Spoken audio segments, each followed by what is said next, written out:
Maanghang at masarap yan ang kinain kong ramen. Dito lang yan sa Ramen Nagi. Ano, masarap? Ha?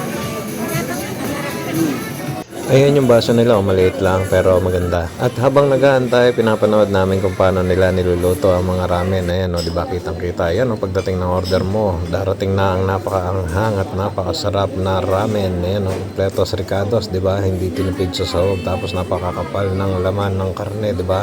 Yung itlog nila, ang sarap na itlog na yan. Ano, masarap? Ha? Masarap?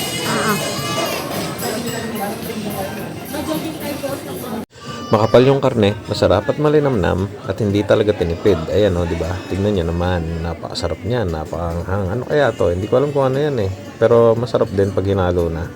At ayan na, syempre, kakainin na natin ang napakasarap na ramen at yung karne na napakalinamnam na mataba. Ayan o, di ba? Sarap niyan, solid. Kaya ano pa inaantay nyo? Pumunta na rin kayo sa Ramen Nagi. Magandang ambience, ayan, kitang-kita nyo kung paano nila ginagawa ang kanilang mga ramen. Ayan o, di ba? Solid na solid talaga. Kaya masarap magantay kasi napapanood nyo kung paano nila ginagawa. At ito, meron pa sila nakasabit na halaman, di ba? Ang ganda ng ambience. Tapos ang ganda ng CR na ito, kaya papakita ko na rin sa inyo. Ayan o, di ba? Tignan nyo naman, napaka-solid.